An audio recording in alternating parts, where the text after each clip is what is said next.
Hello, I'm Alexei Nikolsky, composer and musicologist with a doctorate degree from the Moscow Tchaikovsky Conservatory. My topic today concerns every concert goer, knowing when to applaud and when not to. These days, way too many people just join in the applauding crowd without realizing whether or not they are doing the right thing. Everyone knows that applause is a sign of approval, but in a concert setting, different people can be applauding different things. Some may be expressing their appreciation for the artistry of the performers, others for the music composition, and still others may be just supporting a performer who is a family or a friend. And still, there are many who applaud out of politeness, or simply out of the fear of looking awkward if they didn't. Unfortunately, most people applaud impulsively, without giving it a thought as to why, when, and how much to clap. Few people take the time to consider what effect their applause can have on the performers and whether supporting a performance is constructive or actually detrimental to the quality of the standards of music performance. To better understand why and when to applaud, let's begin by having a look at the history of applause.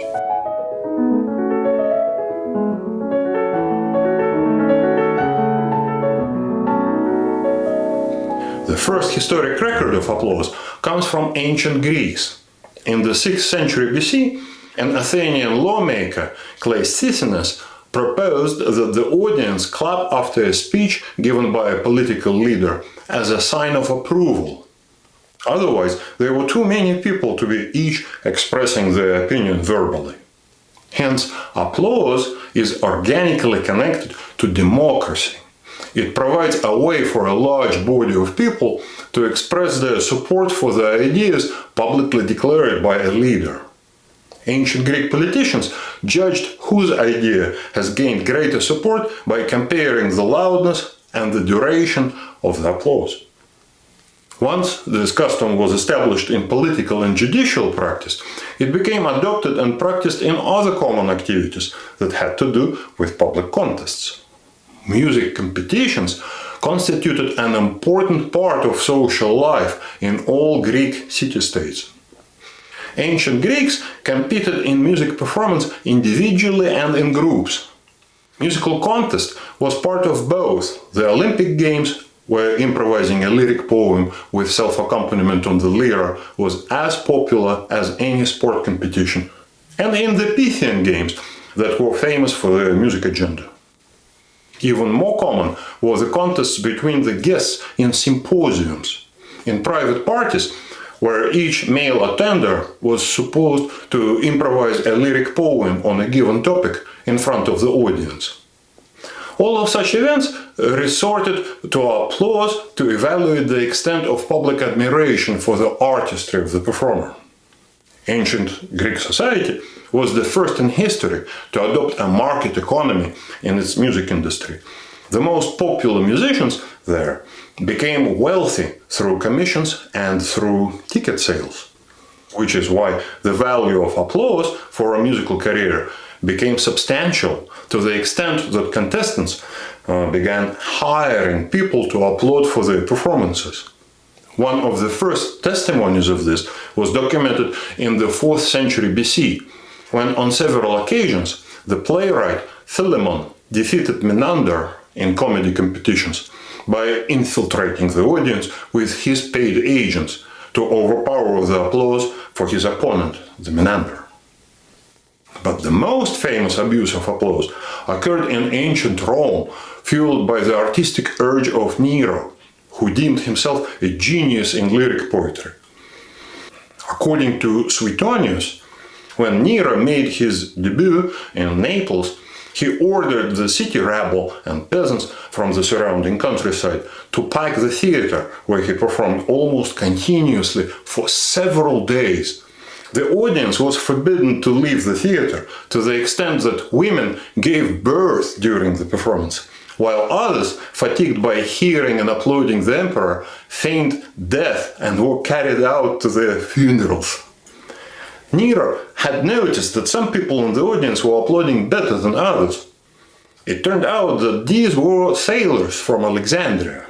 So he sent to Egypt for more of them, then founded a school of applause and populated it with over 5,000 of these poor souls who had to learn various techniques of applause so that they would give the most spectacular ovation at his public appearances.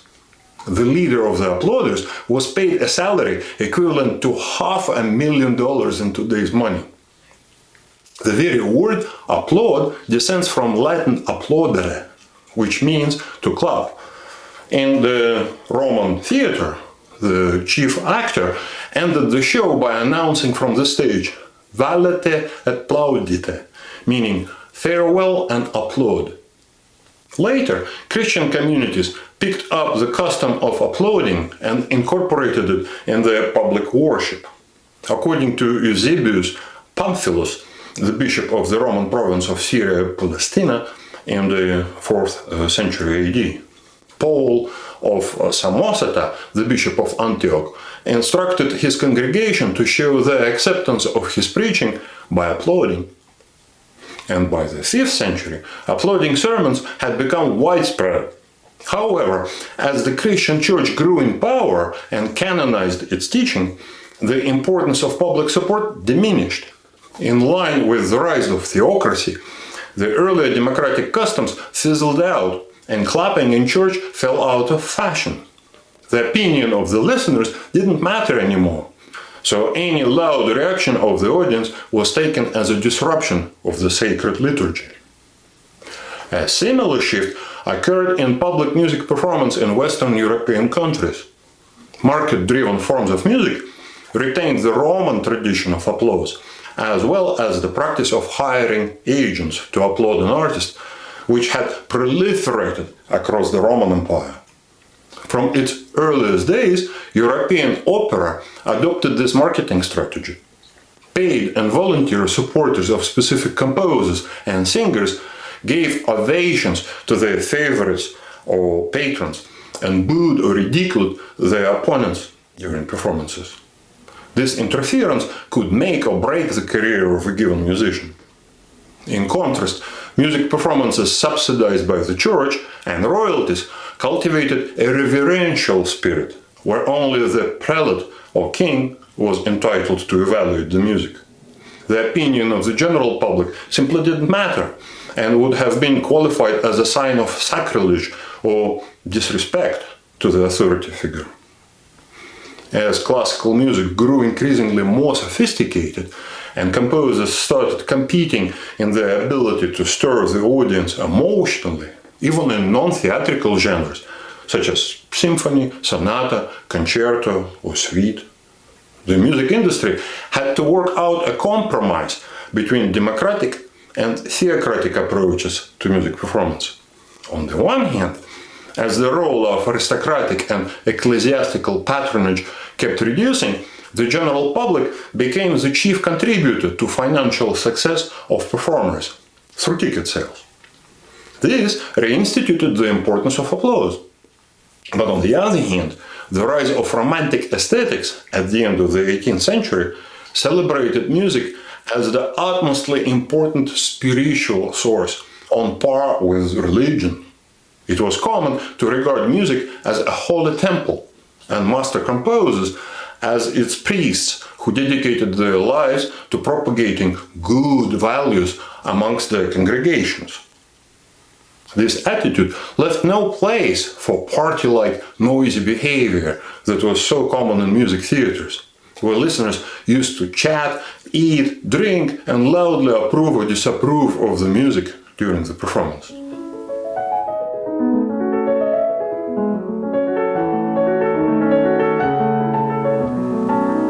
The growth of complexity in musical compositions throughout the 16th to 18th century, both structurally and semantically, demanded the listener's full attention. As a result, the 19th century set a new standard of listening, designed to focus on the interpretation of music structures. It was not only performers who were supposed to interpret compositions. Listeners were supposed to interpret the performance. Here, any form of loud reaction on part of the listeners would disrupt the interpretation. Perhaps the best illustration of this change is the following anecdote. During one of Liszt's visits to St. Petersburg, he was invited to the Winter Palace and asked by the Tsar, Nicholas I, to play at a soiree. Liszt started playing one of his Hungarian rhapsodies, while the Tsar picked an animated discussion with one of his generals. Suddenly, Liszt stopped playing and left the instrument. The Tsar sent one of his chamberlains to ask why he had ceased the performance. Liszt's response was, "The Tsar must well know that while he is speaking, every other voice, even the sound of music, is bound to be muted." He then turned his back to the astounded functionary and walked out of the room. The crux of this story is that a composer held his artistic authority higher than the authority of the head of one of the world's greatest empires of the time, and did not hesitate to reprimand the emperor for his obstruction of the music. It is in this context that we have to weigh whether or not it is appropriate to applaud. At the end of a musical composition, applause means endorsing the composition and its performance, which is exceedingly important to the composer and the performer. The longer and louder the applause, the greater the approval. As telling is the absence of the applause. For instance, Mozart in his letters wrote how he adjusted his symphonies based on the public reception of this or that symphonic special effect. A legendary pianist, Osip Gabrilovich, said, "It's a mistake to think you have done your part when you buy your ticket."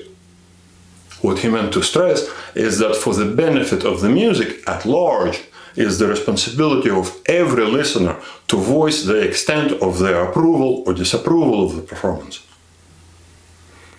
Shouting "Bravo!" used to mean that the music was extraordinary.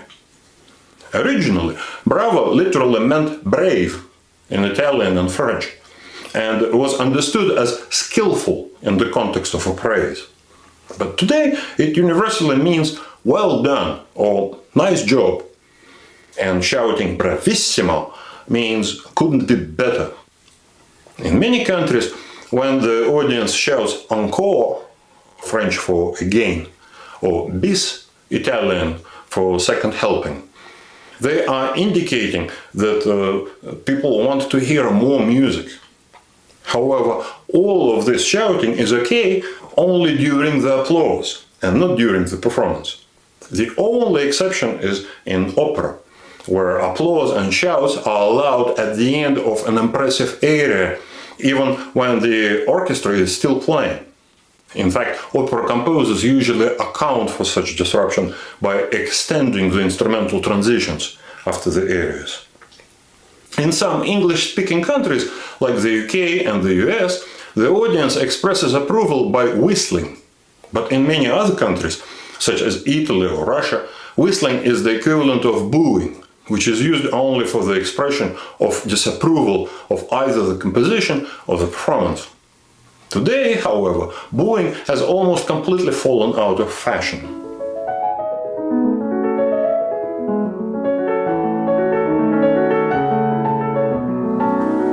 Unfortunately, the latest trend in classical music is to give standing ovations to every trifle that is performed from stage.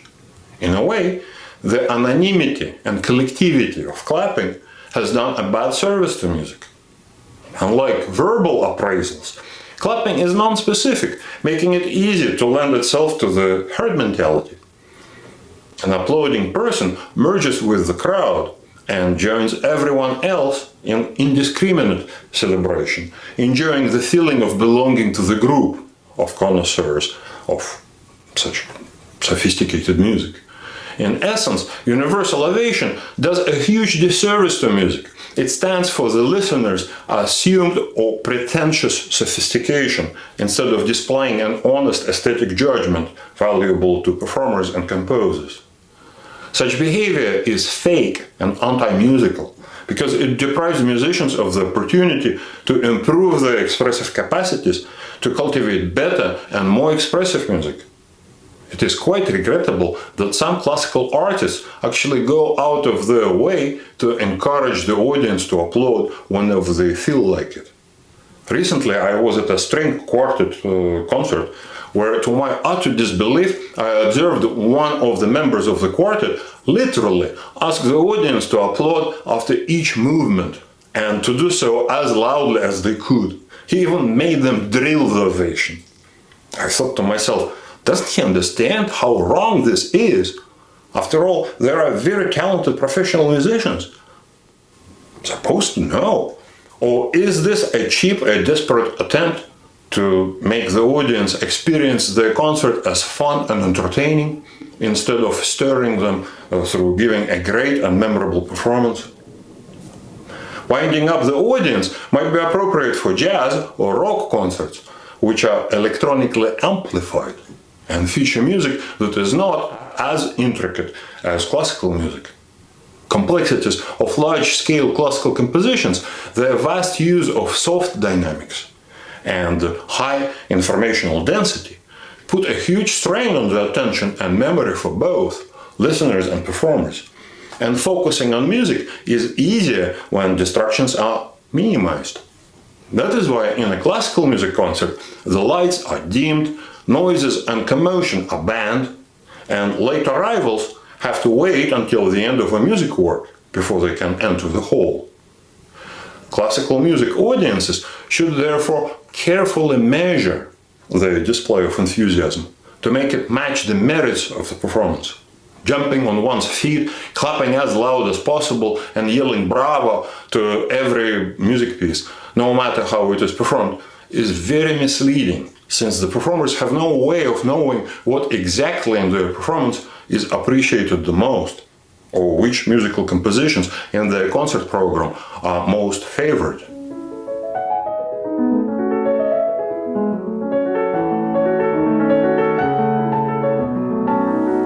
And finally, we come to a very special issue: those musical compositions that consist of multiple movements. Since they are not finished until their last movement, they should be judged only after their end. Restraining oneself from applauding in between movements is much more than a mere formality. Clapping between movements disrupts both the compositional plan and the performance plan. There are plenty of tragic works that start in a comic manner, like Mozart's opera Don Giovanni, which opens with a funny display of the cowardice of Leporello on his watch in Donna Anna's garden, but where the music closes with a tragic ending. Conversely, there are comic works that end in a tragic way, like Stravinsky ballet Petrushka, where the jealous Moor kills Petrushka with his scimitar. Judging such works only by their opening can be very misleading. Even works that do not shift from tragedy to comedy can contain a radical character transformation.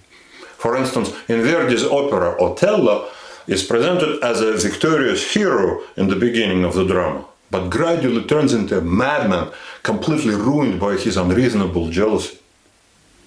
Dramatic works are not the only ones that should be evaluated once they are finished.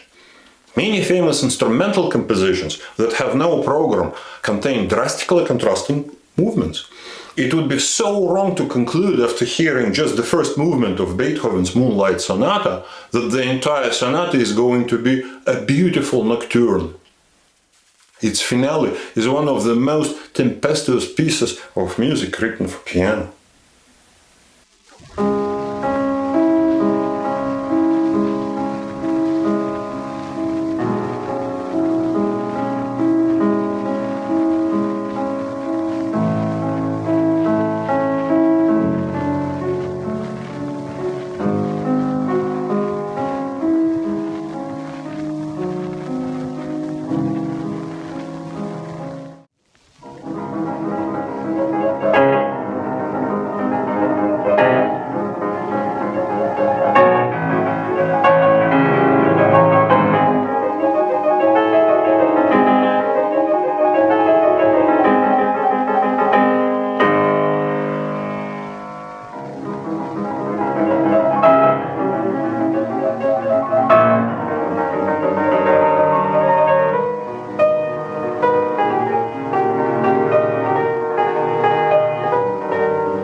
even in some collections of music works, like song cycles, composers want performers to avoid applause between the pieces.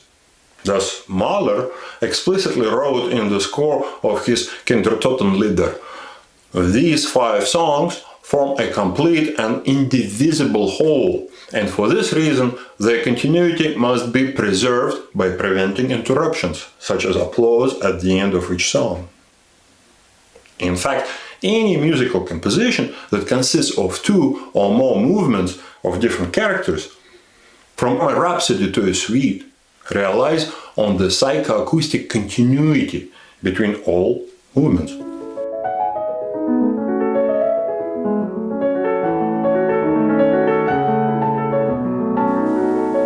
A movement in music quite literally keeps moving according to its established beat. The more energetic the beat, the stronger the momentum it generates, making the inertia last longer. Listen to the example from Prokofiev's Romeo and Juliet, where the knight's dance requires a much longer pause when it is finished than the ending of Juliet's variation that follows it.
Just like in the physical world, in music too, a heavier movement carries a greater momentum and therefore has a greater inertia and takes longer to fully stop.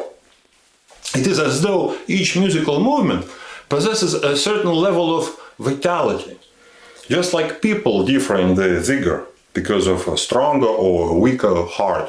And just like we can determine the stamina and temperament of a person from their gait, say a lazy shuffling walk as opposed to a bouncy trot, in the same vein we distinguish between the characteristics of the musical movement. Here is a shuffling movement.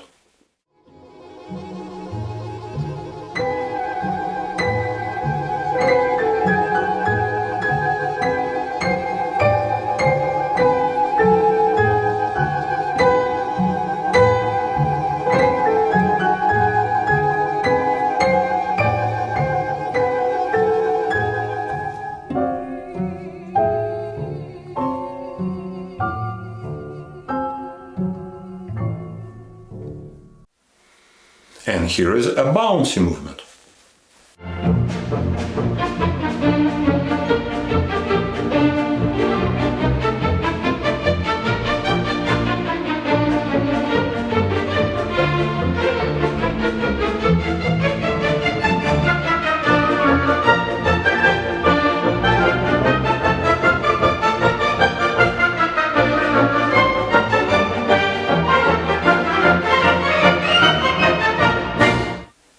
The vital energy of beat is most obvious in symphonies and sonatas that consist of multiple movements of contrasting characters.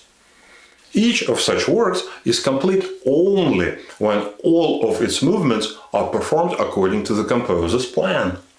In a way, these movements as though keep moving from one to another in a particular way. And the listeners need enough silence between the movements to be ready for taking in the next movement.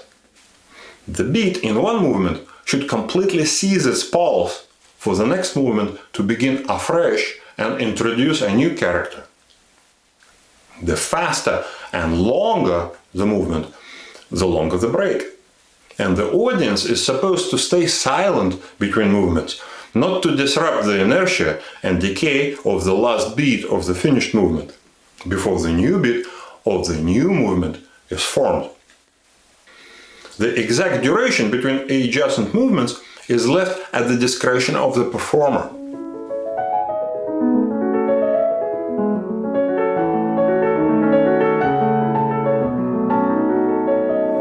And here, performers usually look at 4 factors. The first of them, and the most important, is the contrast in tempo. Transitions between moderate tempi can be quite brief. Transition between a very fast and a very slow movement calls for a longer break.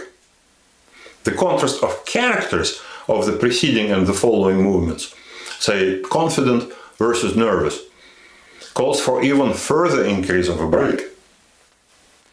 The second factor is relative duration and complexity of the finished movement. The longer and the more diverse in content the movement, the longer pause it takes to erase the memory of its gait, or gaits, if the movement contains sections in different tempo. The third factor is articulation of the beat. The more accentuated or sustained the beat, the greater its inertia. A movement based on light staccato beats, such as the famous pizzicato polka by Delibes, needs just a little halt after its end. And finally, the fourth factor is that the overall density of the music texture. The more parts are simultaneously engaged and the heavier the chords, the grander the movement appears, which increases the inertia of the beat. Each performer, for the orchestra or choir, it is the conductor, decides on the duration of the pause based on these 4 factors. Plus, of course, the influence of an emotional state and temperament. Some performers are more temperamental and impatient and have a hard time sustaining a long pause. The pause can vary enormously from a few seconds to nearly a minute, and great discrepancies can be found between different performances of the same music by exactly the same orchestra, under the baton of the same conductor. For example, Igor Markevich, in his 1983 recording of Tchaikovsky's Sixth Symphony, made the pause between the third and the fourth movements to last 17 seconds, whereas 20 years earlier he had kept it twice shorter, just 8 seconds. Let me show you why. Here is the 1983 recording.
This was a live performance, and Markevich was concerned about the audience. The third movement is one of the most vigorous and optimistic march scherzos in the entire symphonic repertoire. Tchaikovsky marked it as allegro molto vivace, which translates into playful and very lively. In polar opposite, the finale presents perhaps the most tragic end to a symphony. It opens with a sigh of anguish. Pa, pa, pa, pa, pa, pa. Tchaikovsky marked it as adagio lamentoso, meaning gently and lamenting. The transition between both movements is the most drastic imaginable. Markevich extended the pause to let the audience completely forget the energetic gait of the March Scherzo and start wondering what was to follow next. And a painful sigh was the answer. The long pause let the fourth movement overpower the joy of the third movement. And this is in complete agreement with the title Tchaikovsky gave to his Sixth Symphony, the Pathétique, delegating to the conductor the task of finding a way to eradicate the tremendous power of the March Scherzo and replace it with a much quieter and intimate movement. Now I'll play exactly the same transition between both movements of the early recording, coming from 1964.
This was recorded in the studio. Musicians use studios to record an exemplary interpretation, to satisfy first and foremost their own aesthetic preference. Whenever the audience is invisible, performers usually think not about the listeners, but about the music itself. Therefore, they are less likely to rhetorically exaggerate the transitions between movements. Also, in this 1964 recording, Markevich chose a faster tempo for the March Scherzo and emphasized the offbeat accents. He obviously was more robust when he was in his 50s than in his 70s. Greater energy of the scherzo and the absence of the audience prompted him to dynamize the transition. He also placed a strong accent on the opening of the finale. Pa, pa, pa, pa, pa, pa. In this recording, it sounded more like a shriek of pain rather than a sigh, as in the later recording. As a result, here the finale as though crushed the scherzo, in contrast to the scherzo dying out in the 1983 recording. Notice that clapping between these two movements would have completely destroyed both interpretations and ruined Markevich's performance plan for the entire symphony. For this reason, some conductors even freeze their arms in the air at the loud ending of the third movement while half turning towards the audience to prevent applause.